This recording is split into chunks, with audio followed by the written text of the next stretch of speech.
모두 앉으시기 바랍니다. 주님의 은총과 평화가 교우들과 함께 하시기를 빕니다. 입춘도 지나고 길었던 한파도 한 발 물러선 듯합니다. 아직 바람이 차갑지만 햇살은 날로 따뜻해지고 표면을 보면 아직 겨울이지만 그 아래에서는 이미 봄을 준비하는 생명의 움직임이 시작되고 있습니다. 우리는 이번 주 제 수요일을 시작으로 사순절을 맞이하게 됩니다. 계절이 겨울에서 봄으로 바뀌듯 우리 또한 회개와 성찰의 계절을 지나 부활의 새 생명을 향해 나아가게 되기를 소망합니다. 성부와 성자와 성령의 이름으로 말씀드립니다. 오늘 우리는 어느덧 공연 후 마지막 주일을 맞이합니다. 성탄절부터 주님의 영광이 세상 속에 드러난 사건들을 묵상해온 우리는 지난 몇 주간 마테오 복음이 전하는 산상설교라는 장엄한 산맥을 함께 넘고 있습니다. 그 시작은 세상의 가치관을 완전히 뒤집어 엎는 8가지 행복 선언이었습니다. 세상이 말하는 행복이 소유와 성공에 있다면 주님께서 말씀하신 행복은 마음의 가난과 애통함 그리고 평화를 위하여 일하는 자의 몫이었습니다. 이어서 예수님께서는 그 복을 받은 제자들이 세상에서 어떤 존재가 되어야 하는지를 소금과 빛의 비유를 통해 일깨워 주셨습니다. 제자들은 자신을 녹여 세상 사는 맛을 더하고 어둠을 밝히는 소금과 빛으로 부름받았습니다. 사순절을 앞둔 오늘 우리가 마주한 본문은 그 부르심이 구체적인 일상의 삶 속에서 어떻게 실현되어야 하는지를 다루고 있습니다. 그런데 오늘 복음을 듣다 보면 우리는 한 가지 유혹에 빠지게 됩니다. 예수님께서 낡고 오래된 모세율법을 폐기하시고 새로운 가르침으로 대체하시는 것처럼 느끼는 것입니다. 오늘 복음에서 예수님은 너희는 옛사람들에게 하신 말씀을 들었다. 그러나 나는 너희에게 이렇게 말한다고 반복적으로 말씀합니다. 이 대비는 마치 과거는 틀렸고 이제 이것이 정답이라고 과거와 현재를 단절하는 것처럼 보입니다. 그러나 예수님의 의도는 율법의 폐기가 아니라 완성입니다. 예수님은 단순히 계명을 반복하지 않으십니다. 계명의 범위를 넓히시며 그 깊이를 더하고 계십니다.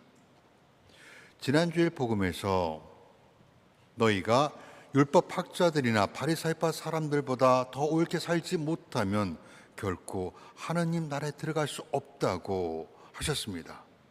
그리고 오늘 주님은 율법의 표면 아래 숨겨진 하나님의 본뜻, 그 뜨거운 사랑의 심장을 우리 앞에 꺼내 놓으며 단순히 율법을 지키는 것을 넘어서 더 큰 의로움으로 우리를 초대하고 계십니다. 하나님은 우리가 그저 괜찮은 사람이 되는 것으로 만족하지 않습니다. 하늘에 계신 아버지께서 완전하신 것처럼 너희도 완전한 사람이 되라고 부르십니다. 이어지는 나는 율법을 없애러 온 것이 아니라 완성하러 왔다는 말씀은 문자라는 껍질 속에 갇힌 율법에 생명을 풀어 넣으시겠다는 선언입니다. 예수님은 오늘 복음에서 십계명을 확장하시며 그 첫 번째 이야기를 사람들이 지키기 쉽다고 착각하는 계명으로부터 시작합니다. 살인하지 말라는 것입니다. 우리는 누군가의 생명을 해치지 않았기에 이 계명으로부터 자유롭다고 생각합니다. 그래서 쉽다는 것입니다. 하지만 예수님의 시선은 거기서 멈추지 않습니다. 행위의 결과를 넘어 그 행위가 시작되는 마음으로 향합니다. 형제나 자매에게 성을 내는 것, 바보라거나 어리석다고 모욕하는 것 역시 살인과 같은 파괴적인 행위라고 경고합니다. 누군가를 모욕하는 것은 그 사람 안에 깃든 하느님의 모상을 부정하는 행위입니다. 분노는 타인을 나와 동등한 인격체로 여기지 않고 경멸하고 죽은 존재처럼 취급할 수 있습니다. 예수님은 살인이라는 극단적 행위보다 그 행위를 가능하게 만드는 악한 마음을 직시하라고 하십니다. 예수님은 제단에 예물을 드리려 할 때 형제와 불화한 것이 생각나거든 예물을 두고 가서 먼저 화해하고 오라고 단호하게 말씀합니다. 하느님과의 관계와 이웃과의 관계는 분리될 수 없는 하나입니다. 형제 자매 존엄을 짓밟으면서 드리는 기도는 하늘에 닿지 않습니다. 율법 학자들과 바리사의 사람보다 더 큰 의로움은 도덕적 완벽주의가 아니라 깨어진 관계를 회복하려는 용기에서 시작합니다. 이어지는 간음과 이혼에 대한 가르침 역시 같은 맥락에서 이해해야 합니다. 당시 유다 사회에서 여성은 남성의 소유물처럼 여겨졌습니다. 남성은 아주 사소한 이유로도 아내에게 이혼 증서를 써주고 내쳐줄 수 있는 특권을 가졌습니다. 버림받은 여성은 경제적 토대를 잃고 사회적 죽음으로 내몰립니다. 예수님께서 간음과 이혼에 대해 엄격하게 말씀하신 본인은 단순한 도덕적 교훈이 아니라 타인을 자신의 욕망을 채우기 위한 대상으로 전락시키지 말라는 준엄한 명령입니다. 서로를 욕망의 대상이 아니라 그리스도의 지체로 바라볼 때 우리는 비로소 간음하지 말라는 계명의 깊은 뜻을 삶으로 번역해낼 수 있습니다. 예수님은 약자를 보호하기 위해 율법의 울타리를 다시 세우십니다. 관계의 신실함은 단순히 이혼장을 써주는 문제가 아닙니다. 그것은 한 존재의 삶을 책임지고 끝까지 신뢰를 지키는 관계의 문제입니다. 오늘날 우리 사회가 겪는 수많은 인간관계의 붕괴는 타인을 나의 편익을 위한 수단으로 보기 때문입니다. 주님은 우리 공동체가 서로를 수단화하지 않고 하느님의 자녀들이 서로 깊이 존중하는 성소가 되기를 바라십니다. 마지막 이야기는 맹세에 관한 가르침입니다. 사람들은 자신의 말이 신뢰받지 못할 때 무언가 거창한 것을 걸고 맹세합니다. 하늘을 걸고 땅을 걸고 자신의 명예를 겁니다. 그러나 예수님은 단호하게 너희는 예할 것은 예하고 아니오할 것은 아니오라고만 하라고 하십니다. 하느님의 백성은 맹세하지 않아도 될 만큼 진실한 존재여야 한다는 것입니다. 그리스도인의 말은 그 자체로 보증이 되어야 합니다. 맹세라는 추가적인 안전장치가 필요하다는 것은 이미 그 공동체 안에 거짓과 기만이 일상화되어 있다는 방증입니다. 우리가 정직한 인격을 갖추어 우리의 언어가 투명해질 때 세상은 비로소 우리를 통해 하느님의 진실하심을 보게 될 것입니다. 화려한 수식어나 허세로 가득한 맹세가 아니라 담백하고 진실한 말 한마디가 세상을 바꾸는 소금이 됩니다. 말의 무게가 삶의 무게와 같아지는 지점, 그것이 바로 하느님의 통치가 임하는 자리입니다. 오늘 일독서인 신명기 본문에서 모세는 분명하게 말합니다.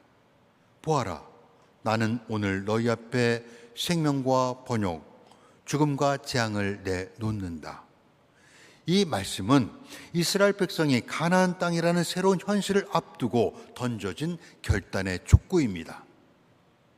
생명을 선택한다는 것은 주 너희 하느님의 계명을 지키고 주 너희 하느님을 사랑하며 그분의 길을 따라 걷는 것이라고 모세는 호소하고 있습니다. 생명을 선택한다는 것은 또한 그분의 음성에 귀를 기울이고 그분께 우리의 삶을 단단히 묶는 것입니다. 하나님은 우리에게 율법을 주실 때 우리를 노예로 삼으려 하신 것이 아닙니다. 우리가 이 세상에서 어떻게 살아야 생명이 살아나고 무엇이 죄와 죽음을 가져오는지를 안내하는 삶의 사용 설명서로 주신 것입니다. 우리 삶을 율법이라는 거울 앞에 비추어 볼 때 한없이 부족함을 느끼게 됩니다.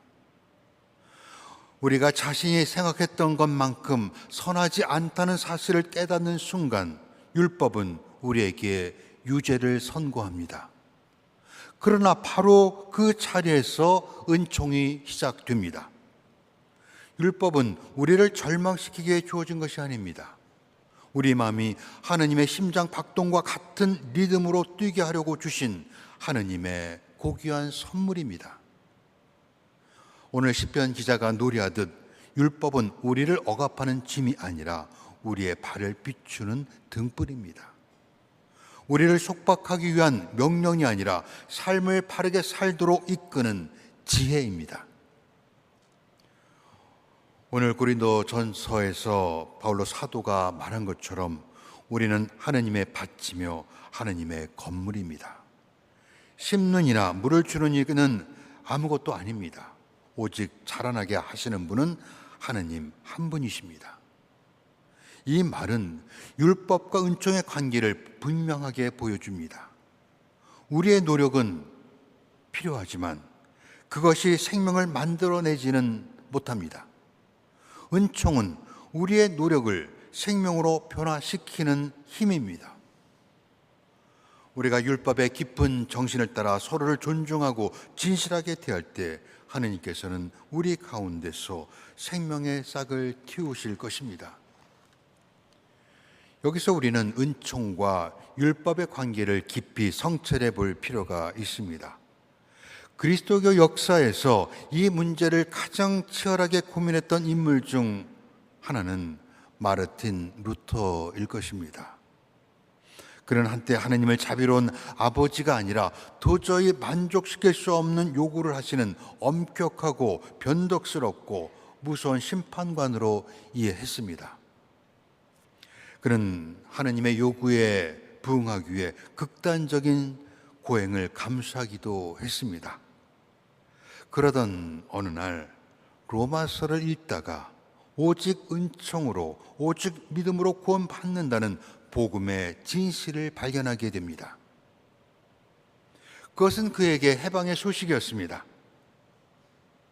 그런 루터가 종교개혁을 단행한 후 가장 먼저 한 일은 라틴어 성서를 모국어인 독일어로 번역하는 것입니다. 그런데 루터는 단순히 성경을 번역한 것이 아니라 자신의 신학적 기준에 따라 일정 부분 편집했습니다.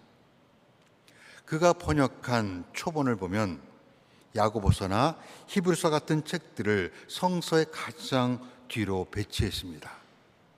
이 책들이 예수 그리스도를 통한 구원이라는 복음의 핵심과 조화를 이루지 않는다고 생각했던 것입니다. 루터는 특히 행위를 강조하는 야고보서를 지푸라기 성경이라고 무시했습니다. 우리는 루터처럼 마음에 들지 않는다고 성서의 순서를 바꾸지는 않습니다. 하지만 우리는 다른 방식으로 성서를 편집하고 있습니다. 율법의 시대는 가고 은총의 시대가 왔다고 말하며 은총을 면죄부 삼아 우리를 불편하게 하는 성서 본문들은 아예 읽지 않거나 침묵함으로써 사실상 성서를 삭제하고 편집해 버렸습니다. 율법의 요구, 책임의 언어, 삶을 송두리째 바꾸라고 요구하는 말씀들을 율법주의라는 이름으로 밀쳐냈습니다. 그 결과 은총은 값싼 것이 되고 복음은 우리를 조금도 흔들지 못하는 박제된 고전처럼 되어 버린 것입니다. 율법 없는 은총은 방종입니다. 은총 없는 율법은 억압입니다. 예수님께서 율법을 완성하러 오셨다는 것은 은총의 힘으로 율법이 본래 지향했던 사랑의 완성에 비로소 도달하게 되었음을 의미합니다. 이제 곧 사순절이 다가옵니다. 사순절은 우리가 삶에서 삭제하고 편집한 부분들을 다시 펼쳐보는 시간입니다. 내가 은총 뒤에 숨어 외면했던 책임의 언어는 무엇인지, 자기 의로움에 빠져 분노하고 마음으로 살해하고 있는 형제는 없는지 돌아보는 시간입니다. 나는 누군가를 인격이 아닌 대상으로 바라보지는 않았습니까? 내가 정직하지 못한 말로 덮으려 했던 진실은 또 무엇입니까? 우리가 무엇에 분노하고 다른 사람을 어떻게 대하는지가 우리 의로움의 깊이를 드러냅니다. 하느님은 우리가 완벽하기를 요구하지 않으십니다. 다만 우리가 생명의 길 걷기로 결단하고 그분의 은총에 의지하여 한 걸음 내딛기를 기다리십니다. 미움을 멈추고 화해를 청하는 그 한 걸음, 욕망을 절제하고 신실함을 선택하는 그 한 걸음이 바로 오늘 우리가 이곳에서 선택하는 생명입니다. 이렇게 우리가 율법의 문자를 넘어 사랑의 실천으로 나아갈 때 우리는 세상의 어둠을 밝히는 진정한 빛이 될 것입니다. 이것이 율법의 완성이며 우리가 소금과 빛으로 세상을 사는 방법입니다. 여러분 모두가 그 길을 향해 한 걸음 내딛는 오늘이기를 소망합니다. 성부와 성자와 성령의 이름으로 말씀드렸습니다.